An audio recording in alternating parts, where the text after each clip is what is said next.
First of all, I would like to just wish all of you a blessed and Merry Christmas. ನಿಮ್ಮೆಲ್ಲರಿಗೂ ಒಂದು ಆಶೀರ್ವದಿಸಲ್ಪಟ್ಟಂತ ಕ್ರಿಸ್ತನ ಹುಟ್ಟು ಹಬ್ಬದ ಶುಭಾಶಯಗಳು. I'm Pastor Gabriel and my interpreter is Pastor Sam Victor. ನನ್ನ ಹೆಸರು pastor Gabriel ಮತ್ತು ನನ್ನ ಹೆಸರು ಸ್ಯಾಮ್ ವಿಕ್ಟರ್.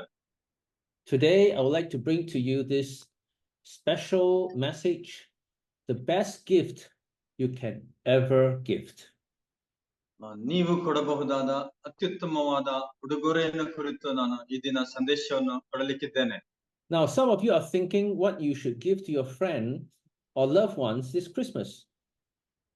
ಈ ಒಂದು ಕ್ರಿಸ್ಮಸ್ ಸಮಯದಲ್ಲಿ ನಿಮ್ಮ ಸ್ನೇಹಿತರಿಗೆ ಯಾವ ಒಂದು ಉತ್ತಮವಾದಂತದನ್ನು ಕೊಡಬಹುದೆಂಬುದಾಗಿ ನೀವು ಆಲೋಚನೆ ಮಾಡುತ್ತಿರಬಹುದು. Now before you spend any money to buy something, I would like to give you a suggestion. ನೀವು ಹಣವನ್ನು ಕೊಟ್ಟು ಏನಾದರೂ ಕೊಂಡುಕೊಳ್ಳೋದಕ್ಕಿಂತ ಮುಂಚಿತವಾಗಿ ನಾನು ನಿಮಗೊಂದು ಸಲಹೆಯನ್ನು ಕೊಡ್ಲಿಕ್ಕೆ ಬಯಸ್ತೇನೆ.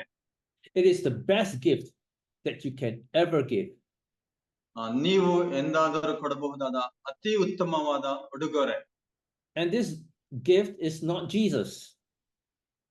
ಈ ಒಂದು ಉಡುಗೊರೆ ಯೇಸುವೇ ಆಗಿದ್ದಾನೆ.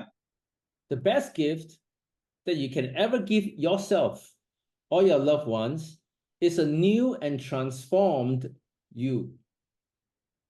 ನೀವು ಕೊಡಬಹುದಾದ ಅತಿ ಉತ್ತಮವಾದಂತ ಉಡುಗೊರೆ ಅಂತಂದ್ರೆ ನೀವು ಮಾರ್ಪಾಟು ಹೊಂದಂತ ನಿಮ್ಮ ಒಂದು ಜೀವಿತ.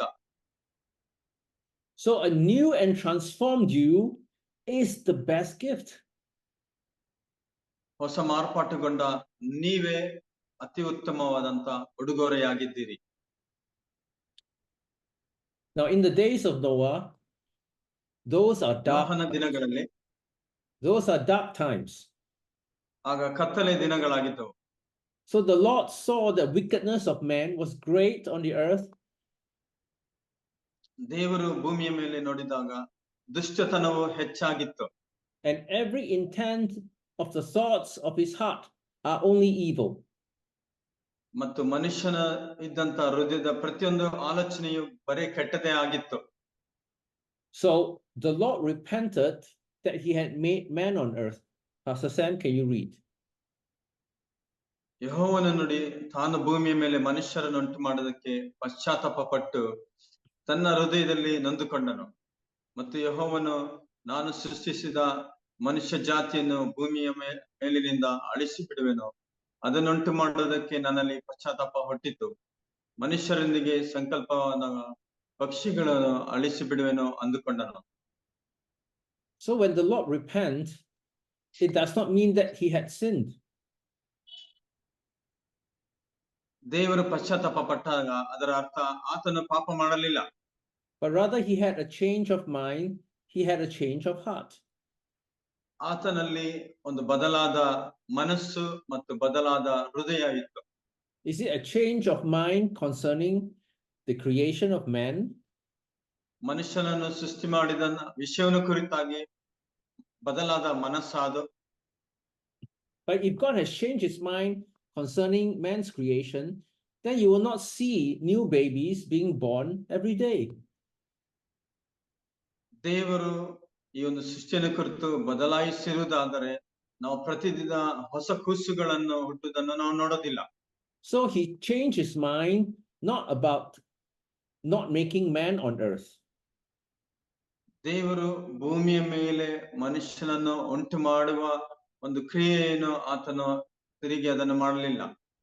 It's about how he had left man to their own devices. ಆತನನ್ನು ಆ ಮನುಷ್ಯನನ್ನು ಹಳೆಯ ಸಾಧನಗಳ ಮೇಲೆ ಆತನು ಬಿಟ್ಟನು. Because he's not involved in man's life enough. ಆತನು ಸಾಕಷ್ಟು ಮನುಷ್ಯನ ಜೀವಿತದಲ್ಲಿ ತೊಡಗಿಸಿಕೊಳ್ಳದೆ ಇರುವುದರಿಂದ. So because of that, mankind had gone beyond the point of no return and they had to be destroyed. ಮತ್ತು ಆತನು ನಾಶ ಮಾಡುವ ಒಂದು ಹಂತಕ್ಕೆ ಬಂದನು. So God preserved Noah and his family, but everything else was destroyed by the flood. ಪ್ರಳಯದಿಂದ ಭೂಮಿಯನ್ನು ನಾಶ ಮಾಡಿ ನೋಹನನ್ನು ಕಾದು ಕಾಪಾಡಿ ರಕ್ಷಿಸಿದನು. So after the flood waters has receded, ಪ್ರಳಯದ ನಂತರ ನೀರು ಹೆಚ್ಚಿತು. so Noah built an ark, an altar, not ark, an altar to the Lord and offered burnt offerings on the altar. ನಂತರ ಆತನು ವೇದಿಕೆಯನ್ನು ಕಟ್ಟಿಸಿ ಆ ವೇದಿಕೆ ಮೇಲೆ ಯಜ್ಞಗಳನ್ನು ಸಮರ್ಪಿಸಿದನು. The Lord smelt the soothing aroma, and the Lord said to himself, Pastor Sam. ಆಗ ನೋಹನು ಯೆಹೋವನಿಗೋಸ್ಕರ ಯಜ್ಞವೇದಿಯನ್ನು ಮಾಡಿ ಅದರ ಮೇಲೆ ಶುದ್ಧವಾದ ಎಲ್ಲಾ ಪಶು ಜಾತಿಗಳ ಸರ್ವಾಂಗ ಹೋಮ ಮಾಡಿದನು. ಅದರ ಸುವಾಸನೆ ಯೆಹೋವನಿಗೆ ಗಮನಿಸಲು ಆತನು ಹೃದಯದೊಳಗೆ, ಮನುಷ್ಯನ ಸಂಕಲ್ಪವು ಚಿಕ್ಕಂದಿನಿಂದಲೇ ಕೆಟ್ಟದು, ಆದರೂ ನಾನು ಇನ್ನು ಮೇಲೆ ಅವರ ನಿಮಿತ್ತವಾಗಿ ಭೂಮಿಯನ್ನು ಶಪಿಸುವುದಿಲ್ಲ. ನಾನು ಎಲ್ಲಾ ಜೀವಿಗಳನ್ನು ಈ ಸಂಹರಿಸಿದಂತೆ ಇನ್ನು ಮೇಲೆ ಸಂಹರಿಸುತ್ತಿಲ್ಲ. ಆ ಪ್ರತಿಜ್ಞೆ ಯಾವುದೆಂದರೆ, ಇನ್ನು ಮೇಲೆ ಎಲ್ಲಾ ಪ್ರಾಣಿಗಳು ಪ್ರಳಯದಿಂದ ನಾಶವಾಗುವುದಿಲ್ಲ. ಇನ್ನು ಮುಂದೆ ಭೂಮಿಯನ್ನು ಹಾಳು ಮಾಡುವ ಪ್ರಳಯವನ್ನು ಬರಮಾಡುವುದೇ ಇಲ್ಲವೆಂದು ಹೇಳಿದನು. So God had a change of heart as to how he will deal with men in the future. ಮುಂದಿನ ದಿನಗಳಲ್ಲಿ ದೇವರು ಮನುಷ್ಯನನ್ನು ಯಾವ ರೀತಿ ನಡೆಸಿಕೊಳ್ಳುತ್ತಾನೆಂಬ ವಿಷಯದಲ್ಲಿ ಆತನು ಮನಸ್ಸನ್ನು ಬದಲಾಯಿಸಿದನು. Since it is impossible to change man, then God will change himself. ಮನುಷ್ಯನನ್ನು ಬದಲಾಯಿಸಲಿಕ್ಕೆ ಕಷ್ಟಕರವಾಗಿರುವುದರಿಂದ ದೇವರು ತನ್ನನ್ನು ತಾನೇ ಬದಲಾಯಿಸಿಕೊಂಡನು. If God does not change himself, he will end up destroying man again and again. ದೇವರು ತನ್ನನ್ನು ತಾನು ಪದೇ ಪದೇ ಅದನ್ನು ಬದಲಾಯಿಸುವುದನ್ನು ನಾವು ನೋಡುತ್ತೇವೆ. That said, the nature of God, who desires all men to be saved, has never changed. ಎಲ್ಲಾ ಮನುಷ್ಯರು ರಕ್ಷಣೆ ಹೊಂದಬೇಕೆಂಬ ದೇವರ ಒಂದು ಸ್ವಭಾವವು ಇಂದಿಗೂ ಬದಲಾಗಲಿಲ್ಲ. And that is unchanging. The desire to save men is unchanging.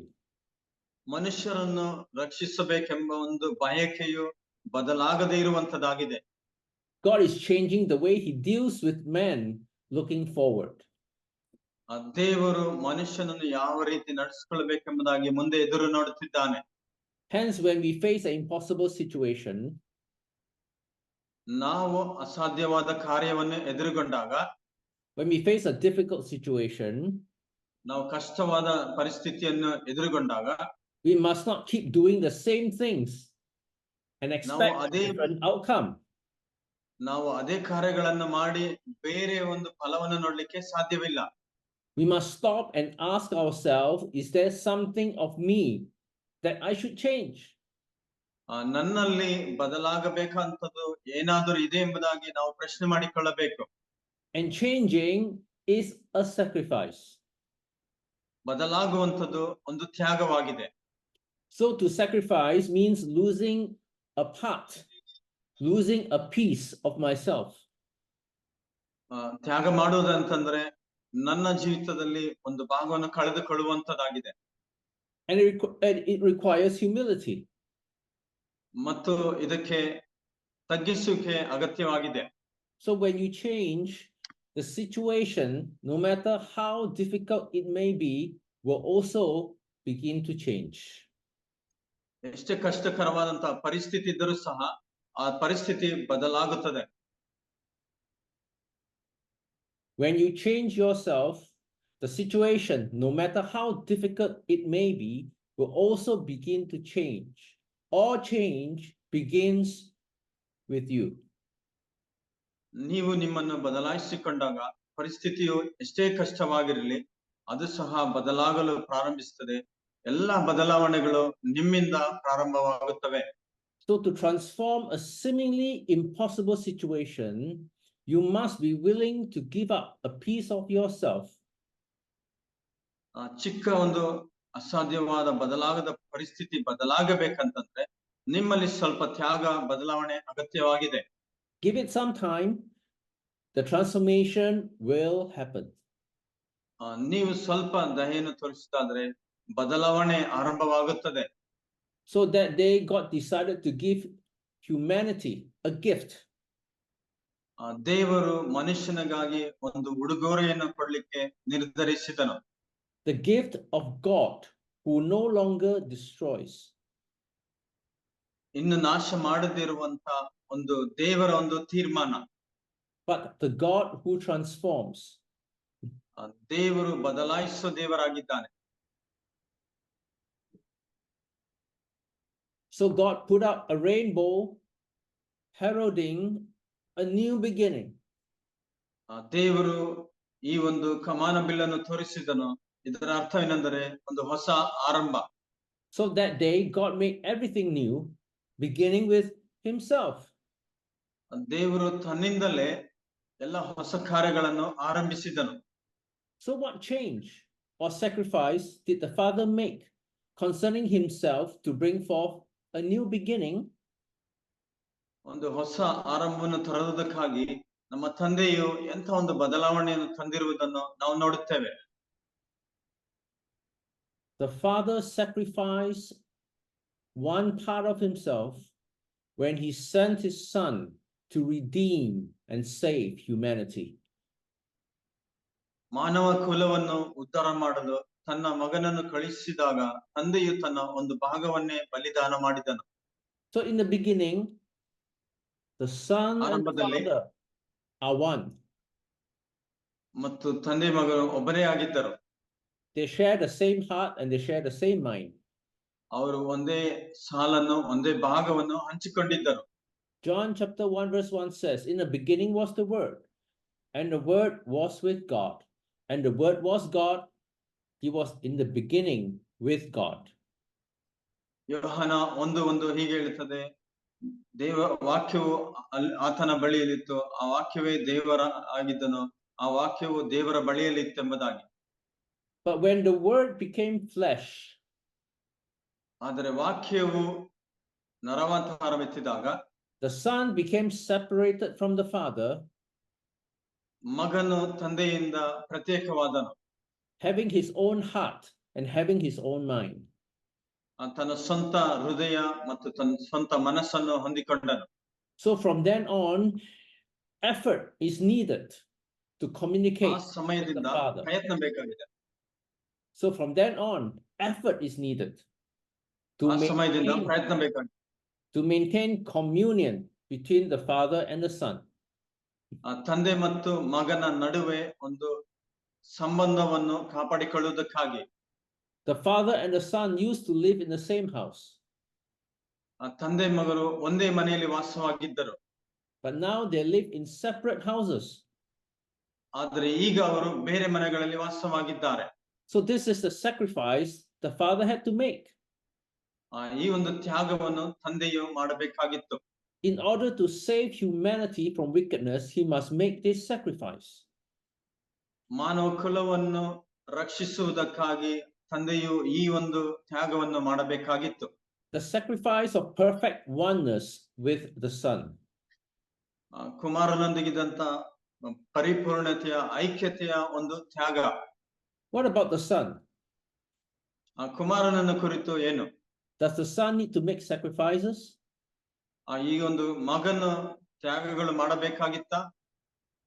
Now Jesus sacrificed perfect oneness with the Father by leaving his Father's house to set up his own household with the church as his bride. ಸಭೆಯನ್ನು ತನ್ನ ಮದಲಗಿತ್ತಿಯಾಗಿ ತನ್ನ ಸ್ವಂತ ಮನೆಯನ್ನು ಸ್ಥಾಪಿಸಲು ಯೇಸು ತನ್ನ ತಂದೆಯ ಮನೆಯನ್ನು ತೊರೆದು ತಂದೆಯೊಳಗೆ ಪರಿಪೂರ್ಣ ಏಕತೆಯನ್ನು ತ್ಯಾಗ ಮಾಡಿದನು.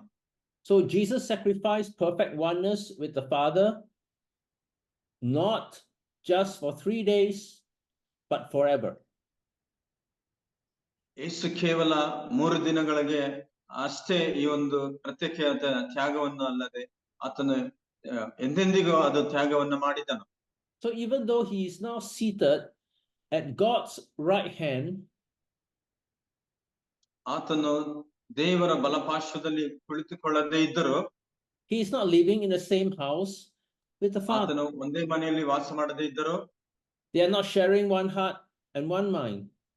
ಅವರು ಒಂದೇ ಮನಸ್ಸು ಒಂದೇ ಹೃದಯವನ್ನು ಹಂಚಿಕೊಳ್ಳದೇ ಇದ್ದರೂ, they are now separate persons with separate households.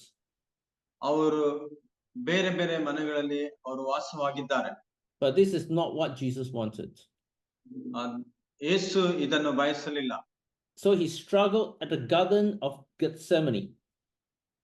ಆತನು ಗೆತ್ಸೆಮನೆಯ ತೋಟದಲ್ಲಿ ಒಂದು ಶ್ರಮೆಯನ್ನು ಹೋರಾಟ ಮಾಡಿದನು. So on the cross he cried out, Father, why have you forsaken me? ಶಿಲುಬೆ ಮೇಲೆ ಯೇಸು ತಂದೆಯೇ ನನ್ನನ್ನು ಯಾಕೆ ಕೈ ಬಿಟ್ಟಿದೆ ಎಂಬುದಾಗಿ ಆತ ಹೇಳಿದ್ದನ್ನು ನೋಡುತ್ತೇವೆ. That is the moment when the church became his bride. ಆ ಒಂದು ಕ್ಷಣದಲ್ಲಿ ಸಭೆಯು ತನ್ನ ಮೊದಲಗಿತ್ತಿಯಾಗಿತ್ತು. That is the moment when the man shall leave his father and be joined with his wife. ಈ ಒಂದು ಸಮಯದಲ್ಲಿ ಮನುಷ್ಯನು ತನ್ನ ಹೆಂಡತಿಯನ್ನು ಬಿಟ್ಟು ತಂದೆ ತಾಯಿಯನ್ನು ಬಿಟ್ಟು ಹೆಂಡತಿಯನ್ನು ಸೇರಿಕೊಳ್ಳುವನು. And they shall become one flesh. ಅವರು ಒಂದೇ ಶರೀರವಾಗುವರು. And Jesus shall become one with the church. Yesu ಸಭೆಯೊಂದಿಗೆ ಒಂದಾಗುವನು. That is the reason why he has to leave his father. ಈ ಒಂದು ಕಾರಣದಿಂದಲೇ ಆತನು ತಂದೆಯನ್ನು ಬಿಡಬೇಕಾಯಿತು. So to change the situation of universal wickedness, ಈ ಒಂದು ಪ್ರಪಂಚದಾದ್ಯಂತ ಒಂದು ದುಷ್ಟತನವನ್ನು ತೆಗೆದು ಹಾಕುವುದಕ್ಕಾಗಿ not only the father has to make sacrifices, but the son as well. ತಂದೆಯು ತ್ಯಾಗಗಳನ್ನು ಮಾಡಿದಷ್ಟೇ ಅಲ್ಲದೆ ಮಗನು ಸಹ ತ್ಯಾಗ ಮಾಡಬೇಕಾಯಿತು. So what about us believers? ವಿಶ್ವಾಸಿಗಳಾದ ನಾವು ಏನು ಮಾಡಬೇಕಾಗಿದೆ? Believers must also make sacrifices. ವಿಶ್ವಾಸಿಗಳು ಸಹ ತ್ಯಾಗಗಳನ್ನು ಮಾಡಬೇಕಾಗಿದೆ. To change ourselves until we are no longer ourselves. ನಮ್ಮನ್ನು ನಾವು ಬದಲಾಯಿಸಿಕೊಳ್ಳಬೇಕು. ನಾವು ನಾವಾಗಿ ಇರಬಾರದು. Believers must sacrifice their ego. John the Baptist said, I must. ವಿಶ್ವಾಸಿಗಳು ತಮ್ಮ ಅಹಂಭಾವವನ್ನು ತ್ಯಾಗ ಮಾಡಬೇಕು. John the Baptist said, I must decrease and Christ must increase. ಸ್ನಾನಿಕನಾದ ಯೋಹಾನನು ಹೇಳಿದನು, ನಾನು ಕಡಿಮೆ ಆಗಬೇಕು ಮತ್ತು ಕ್ರಿಸ್ತನು ಹೆಚ್ಚಾಗಬೇಕು. So believers must keep transforming themselves until they become one with Jesus Christ. ಯೇಸು ಕ್ರಿಸ್ತನೊಂದಿಗೆ ಒಂದಾಗುವವರೆಗೂ ವಿಶ್ವಾಸಿಗಳು ತಮ್ಮನ್ನು ತಾವು ಬದಲಾಯಿಸಿಕೊಳ್ಳುತ್ತಲೇ ಇರಬೇಕು. Hence to create new beginnings, to bring forth ಹೊಸ ಆರಂಭವಾಗುವುದಕ್ಕಾಗಿ, to bring forth the new heavens and new earth. ಹೊಸ ಭೂಮಿ ಆಕಾಶಗಳು ಆಗುವುದಕ್ಕಾಗಿ the father has to make sacrifices. ತಂದೆಯು ತ್ಯಾಗಗಳನ್ನು ಮಾಡಬೇಕಾಗಿದೆ. The son also makes sacrifices. ಮಗನು ಸಹ ತ್ಯಾಗವನ್ನು ಮಾಡುತ್ತಾನೆ. Believers also make sacrifices. ವಿಶ್ವಾಸಿಗಳು ತ್ಯಾಗ ಮಾಡುತ್ತಾರೆ. So all make sacrifices so that ಎಲ್ಲರೂ ತ್ಯಾಗ ಮಾಡ್ತಾರೆ. So that we may bring heaven down to the earth. ಪರಲೋಕವನ್ನು ಭೂಲೋಕಕ್ಕೆ ನಾವು ತರಬಹುದಾಗಿದೆ. So that we may bring forth new heavens and new earth together. ನಾವು ಹೊಸ ಆಕಾಶ ಮತ್ತು ಭೂಮಿಯನ್ನು ಒಟ್ಟಾಗಿ ತರಬಹುದು. You cannot expect something good to happen in your life. ನಿಮ್ಮ ಜೀವಿತದಲ್ಲಿ ಒಂದು ಒಳ್ಳೆ ಕಾರ್ಯವನ್ನು ಆಗಲಿಕ್ಕೆ ನೀವು ಎದುರು ನೋಡ್ಲಿಕ್ಕೆ ಆಗೋದಿಲ್ಲ. You cannot expect something good to happen in your family unless you make sacrifices. ನೀವು ತ್ಯಾಗವನ್ನು ಮಾಡುವವರೆಗೂ ನಿಮ್ಮ ಕುಟುಂಬದಲ್ಲಿ ಹೊಸ ಕಾರ್ಯವನ್ನು ನೋಡ್ಲಿಕ್ಕೆ ಆಗೋದಿಲ್ಲ. So what do we need to do? ಆದ್ರಿಂದ ನಾವು ಏನ್ ಮಾಡ್ಬೇಕು? We need to spend more time understanding God's expectations of you and less time understanding your expectation of others. ಇತರರಿಂದ ನೀವು ಎದುರು ನೋಡುವ ನಿರೀಕ್ಷೆಗಳಿಗಿಂತ ನಿಮ್ಮ ಬಗ್ಗೆ ದೇವರ ನಿರೀಕ್ಷೆಗಳನ್ನು ಅರ್ಥ ಮಾಡಿಕೊಳ್ಳಲು ಹೆಚ್ಚು ಸಮಯವನ್ನು ಕಳೆಯಬೇಕಾಗಿದೆ. We must understand what does God expect us to be. That's the most important. ನಾವು ಏನಾಗಿರಬೇಕೆಂಬುದಾಗಿ ದೇವರು ಎದುರು ನೋಡುತ್ತಾನೆಂಬ ವಿಷಯವು ಬಹಳ ಪ್ರಾಮುಖ್ಯವಾದದ್ದು. We cannot keep expecting others to do this for us, to be that for us. No, we cannot do that. ಆತನು ಇದನ್ನು ನಮಗೆ ಮಾಡಬೇಕು, ಅದನ್ನು ಮಾಡಬೇಕು ಎಂಬುದಾಗಿ ಈ ರೀತಿಯಾಗಿ ನಾವು ಎದುರು ನೋಡಬಾರದು. We must spend more time understanding God's expectations of me. ನನ್ನನ್ನು ಕುರಿತು ದೇವರ ಒಂದು ನಿರೀಕ್ಷೆಯನ್ನು ನಾವು ಅರ್ಥ ಮಾಡಿಕೊಳ್ಳಬೇಕಾಗಿದೆ. Number two, ಎರಡನೇದು, we have to create in your mind an image of the new you. ನಮ್ಮ ಮನಸ್ಸಿನಲ್ಲಿ ನಮ್ಮ ಹೊಸ ತನವನ್ನ ನಾವು ಕಲ್ಪಿಸಿಕೊಳ್ಳಬೇಕಾಗಿದೆ. You have to be able to see the new you. You must see it. You must know it. ನಿಮ್ಮ ಹೊಸತನವನ್ನು ನೀವು ನೋಡಬೇಕು, ನೀವು ತಿಳಿದುಕೊಳ್ಳಬೇಕಾಗಿದೆ. What changes is expected of you? How can you be the new person? You must create that in your mind. ಯಾವ ಒಂದು ಬದಲಾವಣೆಗಳು ಬರಬೇಕು, ನೀವೊಂದು ಹೊಸ ವ್ಯಕ್ತಿ ಆಗುವುದಕ್ಕಾಗಿ ಇವೆಲ್ಲವುಗಳನ್ನು ನಿಮ್ಮ ಮನಸ್ಸಿನಲ್ಲಿ ನೀವು ಕಲ್ಪಿಸಿಕೊಳ್ಳಬೇಕು. And then a new future will appear in front of you. ನಿಮ್ಮ ಮುಂದೆ ಹೊಸ ಭವಿಷ್ಯದ ಚಿತ್ರಣವು ಕಾಣಿಸಿಕೊಳ್ಳುತ್ತದೆ. And then you are able to bring forth the new heavens and the new earth. ಆಗ ನೀವು ಹೊಸ ಆಕಾಶ, ಹೊಸ ಭೂಮಿಯನ್ನು ಹೊರತರಲು ಸಾಧ್ಯವಾಗುತ್ತದೆ. Now I want to tell you a story of a family of 3 members. 3 ಸದಸ್ಯರ ಒಂದು ಕುಟುಂಬದ ವಿಷಯವನ್ನು ನಾನು ನಿಮಗೆ ಹೇಳಲು ಬಯಸುತ್ತೇನೆ. This person is a friend of my wife. ಈ ಒಂದು ವ್ಯಕ್ತಿಯು ನನ್ನ ಹೆಂಡತಿಯ ಸ್ನೇಹಿತನಾಗಿದ್ದಾನೆ. They were doing very well. ಅವರು ಚೆನ್ನಾಗಿ ಕೆಲಸ ಮಾಡ್ತಾ ಇದ್ದಾರೆ. He and his wife were doing a business together.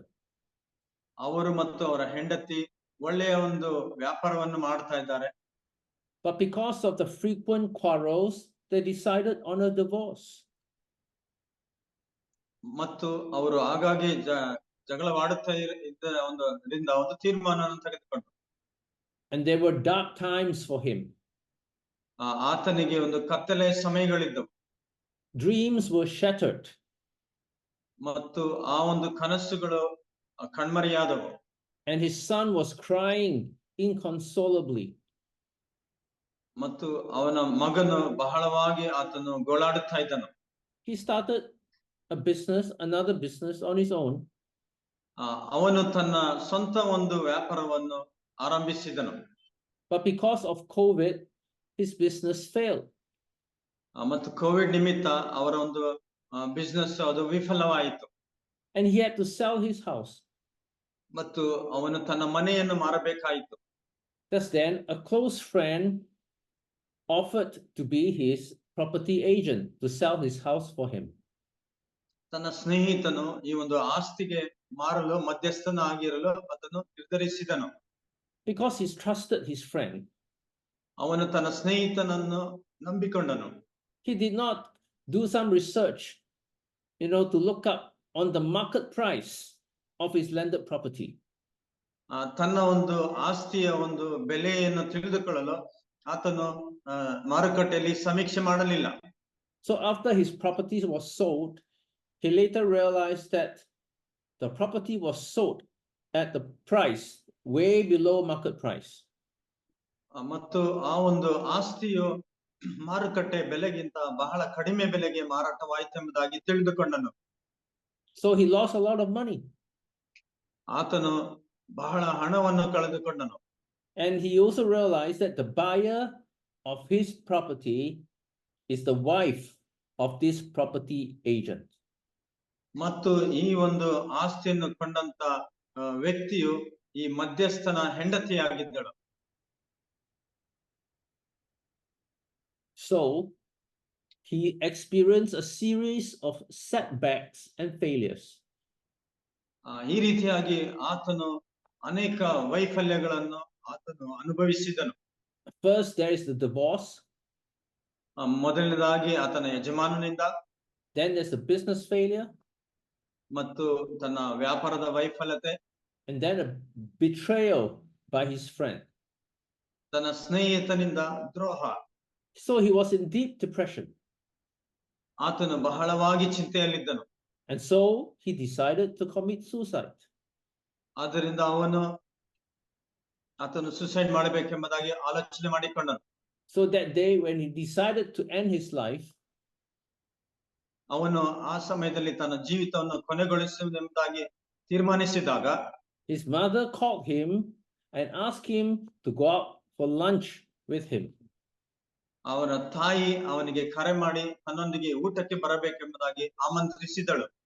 So he decided, well, ಅವನು ತೀರ್ಮಾನಿಸಿದನು, I will go for lunch with my mom and this will be the last meal. ಮತ್ತು ನನ್ನ ತಾಯಿಯೊಂದಿಗೆ ಹೋಗಿ ನಾನು ಊಟ ಮಾಡುತ್ತೇನೆ, ಇದು ನನ್ನ ಕೊನೆಯ ಒಂದು ಊಟವಾಗಿರುತ್ತದೆ ಎಂಬುದಾಗಿ ಆಲೋಚಿಸಿದನು. Then one thing led to another. ಮತ್ತು ಈ ಒಂದು ಸಂಗತಿ ಇನ್ನೊಂದು ಕಾರ್ಯಕ್ಕೆ ನಡೆಸಿತು. Two of his friends knew about his plight, his problems, and visited him. ತನ್ನ ಇಬ್ಬರು ಸ್ನೇಹಿತರು ಅವನ ಸಮಸ್ಯೆಗಳನ್ನು ತಿಳಿದುಕೊಂಡಿದ್ದರು. Two of his friends each had properties. ತನ್ನ ಇಬ್ಬರು ಸ್ನೇಹಿತರಿಗೂ ಅವರಿಗೂ ತಮ್ಮದೇ ಆದಂತಹ ಆಸ್ತಿ ಇತ್ತು. And they want to sell them. ಅವರು ಅವುಗಳನ್ನು ಮಾರಬೇಕೆಂಬುದಾಗಿ ಬಯಸಿದರು. So he warned them, he warned the two friends of his recent experience with the property agent. ಅವನು ತನ್ನ ಒಂದು ಅನುಭವವನ್ನು ತನ್ನ ಮಧ್ಯಸ್ಥಕನಿಂದ ಉಂಟಾದದನ್ನು ಹಂಚಿಕೊಳ್ಳುತ್ತಾನೆ. He gave them some advice as to what they should do. ಅವರು ಏನು ಮಾಡಬೇಕೆಂಬುದಾಗಿ ಕೆಲವು ಸಲಹೆಗಳನ್ನು ಕೊಟ್ಟನು. Then his two friends gave him an offer. ಮತ್ತು ಅವರಿಬ್ಬರು ಸ್ನೇಹಿತರು ಒಂದು ಕೊಡುಗೆಯನ್ನು ಕೊಡ್ತಾರೆ. If he would go and take an examination to become a property agent,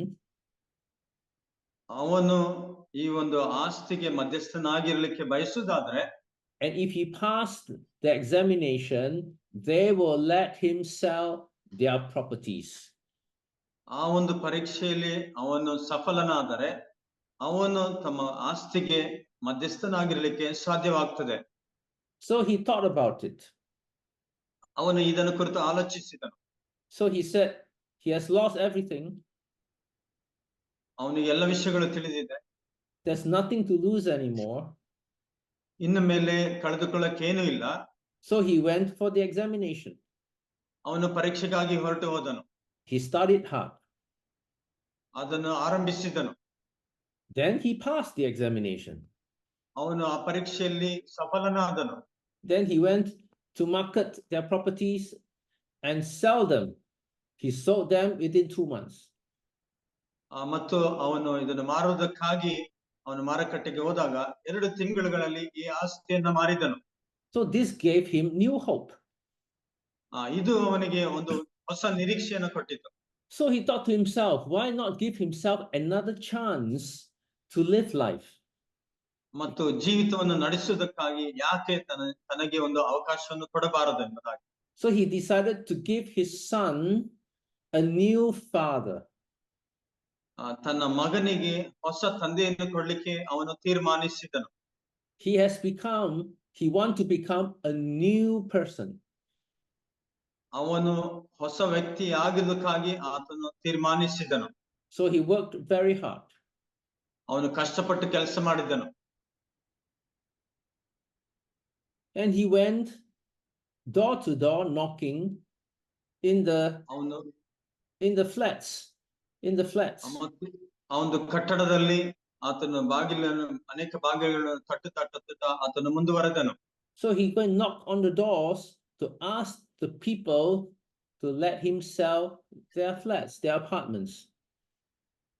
ಮತ್ತು ಪ್ರತಿಯೊಂದು ಬಾಗಿಲುಗಳನ್ನು ತಟ್ಟಿ ಅವರಿಗೆ ತಾನು ಮಧ್ಯಸ್ಥನ ಆಗಬಹುದು ಎಂಬುದಾಗಿ ಆತನು ಕೇಳಿದನು. He was poor. ಮತ್ತು ಆತನನ್ನು ಸ್ವೀಕರಿಸಲ್ಪಟ್ಟನು. He cannot afford to print the brochures, the leaflets. He cannot afford to print them. ಆತನು ಪ್ರಕಟಣೆಯ ಒಂದು ಪತ್ರಿಕೆಗಳನ್ನು ಮುದ್ರಿಸಲಿಕ್ಕೆ ಆಗಲಿಲ್ಲ. So he asked the people to give him whatever brochures that they have received from other people. ಇತರರಿಂದ ಅವರು ಪಡೆದಂತ ಈ ಒಂದು ಪ್ರಕಟಣೆಯ ಪತ್ರಿಕೆಗಳನ್ನು ನಮಗೆ ಕೊಡಬೇಕೆಂಬುದಾಗಿ ಕೇಳಿಕೊಂಡನು. So he then used a printer. He printed his name on the sheet of paper, small sheets of paper, stickers. ಚಿಕ್ಕ ಒಂದು ಹಾಳೆಯಲ್ಲಿ ತನ್ನ ಹೆಸರನ್ನು ಆತನು ಮುದ್ರಿಸಲಿಕ್ಕೆ ಆರಂಭಿಸಿದನು. And then he stick his name on the brochures. ಮತ್ತು ಅವನು ಆ ಒಂದು ಪತ್ರಿಕೆಗಳ ಮೇಲೆ ತನ್ನ ಹೆಸರನ್ನು ಅಂಟಿಸಿದನು. And he made a vow to himself. ಮತ್ತು ತನ್ನನ್ನು ಅದರಲ್ಲಿ ಪ್ರಕಟಿಸಿಕೊಂಡನು. Every day to stick 100 stickers on the brochures. ಮತ್ತು ಈ ಒಂದು ಪ್ರಕಟಣಾ ಪತ್ರಿಕೆಗಳ ಮೇಲೆ 100 ಸ್ಟಿಕ್ಕರ್ಗಳನ್ನು ಅಂಟಿಸಬೇಕೆಂಬುದಾಗಿ ತೀರ್ಮಾನಿಸಿದನು. And every day he will walk 2 blocks of apartments knocking on doors. ಅವನು ಅಪಾರ್ಟ್ಮೆಂಟ್ಗಳನ್ನ ಹತ್ತಿ ಪ್ರತಿದಿನ 100 ಜನರಿಗೆ ಇದನ್ನು ಕೊಡಬೇಕೆಂಬುದಾಗಿ ತೀರ್ಮಾನಿಸಿದನು. So after 2 months he managed to sell 1 flat. So he said this to my wife: if God will help you steer the car, you need to step on the pedal. ಈ ಒಂದು ಕಾರನ್ನು ಉಪಯೋಗಿಸಬೇಕಂತಂದ್ರೆ ನೀವು ಒಂದು ಪೆಡಲ್ ಮೇಲೆ ಹೆಜ್ಜೆ ಹಾಕಬೇಕು. So he worked hard 7 days a week. ಅವನು ವಾರದಲ್ಲಿ 7 ದಿವಸ ಕೆಲಸ ಮಾಡಿದನು. And he made it to the top 300 agent list. ಮತ್ತು 700 ಏಜೆಂಟ್ಗಳ ಲಿಸ್ಟ್ ಮಾಡಿದನು. He bought a new property so that ಹೊಸ ಆಸ್ತಿಯನ್ನು ಕೊಂಡುಕೊಂಡನು. So that he can leave an inheritance for his son. ತನ್ನ ಮಗನಿಗಾಗಿ ಒಂದು ಸ್ವಾಸ್ಥ್ಯವನ್ನು ಬಿಟ್ಟು ಹೋಗುವಂತೆ ಮಾಡಿದನು. So that became his motivation. ಅದು ತನ್ನ ಮುಖ್ಯ ಒಂದು ಉದ್ದೇಶವಾಗಿತ್ತು. For him is to be the role model for his son, and that is his calling and core motivation. ಮತ್ತು ತನ್ನ ಮಗನಿಗೆ ಒಂದು ಪ್ರೇರಣೆಯನ್ನು ಕೊಡುವುದಕ್ಕಾಗಿ ಆ ಒಂದು ಕರೆಯನ್ನು ಆತನು ಕೊಟ್ಟನು. So now what is your core motivation? ಈಗ ನಿಮ್ಮ ಒಂದು ಪ್ರೇರಣೆ ಏನಾಗಿದೆ? One day he was asked by a couple to sell their property. ಒಂದು ದಿವಸ ಆ ಒಂದು ದಂಪತಿಗಳಿಗೆ ತಮ್ಮ ಆಸ್ತಿಯನ್ನು ಮಾರಬೇಕೆಂದು ಹೇಳಿದನು. Now this couple was going through a divorce. ಈ ಒಂದು ದಂಪತಿಗಳು divorce ಆಗಬೇಕೆಂಬುದಾಗಿ ಪ್ರಯತ್ನಿಸುತ್ತಿದ್ದರು. Hence they are selling their property. ಆದುದರಿಂದ ಅವರು ತಮ್ಮ ಆಸ್ತಿಗಳನ್ನು ಮಾರುತ್ತಿದ್ದರು. So he spoke to the couple about the impact of divorce on children. ಮತ್ತು ಅವರು ತನ್ನ ಮಕ್ಕಳ ಮೇಲೆ ಬೀಳುವಂತ ಪರಿಣಾಮದ ಬಗ್ಗೆ ಆತನು ಮಾತನಾಡಿದನು. Because he himself has gone through a divorce. ಅವನು ತಾನೇ ಈ ಒಂದು ವಿಚ್ಛೇದನವನ್ನು ಹಾದು ಹೋಗಿದ್ದಾನೆ. So the couple, after carefully listened to him, ಈ ಒಂದು ದಂಪತಿಗಳು ಬಹಳ ಜಾಗರೂಕತೆಯಿಂದ ಅವನಿಗೆ ಕಿವಿಗೊಟ್ಟ ಮೇಲೆ they made a decision not to go through the divorce. ಅವರು ಈ ಒಂದು ವಿಚ್ಛೇದನ ಆಗಬಾರದೆಂಬುದಾಗಿ ತೀರ್ಮಾನಿಸಿದರು. But they will still let him sell their property. ಆದರೂ ಸಹ ಅವರು ತಮ್ಮ ಆಸ್ತಿಯನ್ನು ಮಾರಲಿಕ್ಕೆ ಬಿಡುತ್ತಾರೆ. For they will be upgrading to a new property. ಅವರು ಒಂದು ಹೊಸ ಆಸ್ತಿಯನ್ನು ಕೊಂಡುಕೊಳ್ಳುವುದಕ್ಕಾಗಿ ಈ ಕಾರ್ಯವನ್ನು ಮಾಡುತ್ತಾರೆ. Today I want you to make a covenant with yourself. ಈ ದಿನ ನೀವು ಒಂದು ಒಡಂಬಡಿಕೆಯನ್ನು ಮಾಡಬೇಕೆಂಬುದಾಗಿ ನಾನು ಬಯಸುತ್ತೇನೆ. To be a new person. ಒಬ್ಬ ಹೊಸ ವ್ಯಕ್ತಿ ಆಗಿರುವುದಕ್ಕಾಗಿ. To be a selfless person. ಒಂದು ಸ್ವಾರ್ಥ ಇಲ್ಲದಿರುವಂತ ವ್ಯಕ್ತಿ ಆಗಿರುವುದಕ್ಕಾಗಿ. To be a hard-working person. ಕಷ್ಟಪಟ್ಟು ಕೆಲಸ ಮಾಡುವಂತ ವ್ಯಕ್ತಿಯಾಗಿರುವುದಕ್ಕಾಗಿ. To be a courageous person. ಧೈರ್ಯವುಳ್ಳ ವ್ಯಕ್ತಿಯಾಗಿರುವುದಕ್ಕಾಗಿ. To be a person who is hungry for the truth.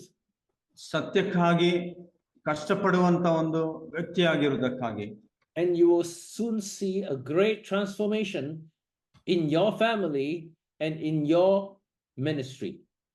ನಿಮ್ಮ ಒಂದು ಸೇವೆಯಲ್ಲೂ ನಿಮ್ಮ ಒಂದು ಕುಟುಂಬದಲ್ಲಿ ಒಂದು ಒಳ್ಳೆಯ ಒಂದು ಬದಲಾವಣೆಯನ್ನು ನೀವು ನೋಡುತ್ತೀರಿ. Let us pray. ನಾವು ಪ್ರಾರ್ಥಿಸೋಣ. Dear Lord, I know the plans that you have set for me. ನೀನು ನನಗಾಗಿ ಒಂದು ಯೋಜನೆಯನ್ನು ಇಟ್ಟಿದ್ದಿ. Plans to prosper me, to give me a future and a hope.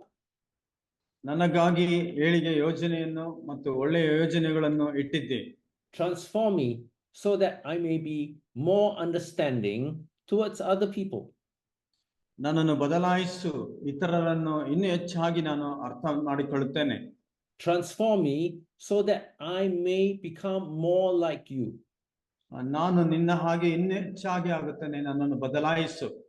to be the role model for the world. ಲೋಕಕ್ಕೆ ಒಂದು ಮಾದರಿಯಾಗಿರುವುದಕ್ಕಾಗಿ. Encourage and strengthen me so that I may live life to the full. ನನ್ನ ಒಂದು ಜೀವಿತವನ್ನು ಸಂಪೂರ್ಣವಾಗಿ ನಾನು ಜೀವಿಸುವುದಕ್ಕಾಗಿ. And fulfill the calling that you have placed in my life. ನನ್ನ ಜೀವಿತದಲ್ಲಿ ನೀನು ಕೊಟ್ಟಂತ ಕರೆಯನ್ನು ಪೂರ್ಣ ಮಾಡುವುದಕ್ಕಾಗಿ. In Jesus' name I pray. ಯೇಸುವಿನ ನಾಮದಲ್ಲಿ ನಾನು ಪ್ರಾರ್ಥಿಸುತ್ತೇನೆ. Amen. ಆಮೆನ್.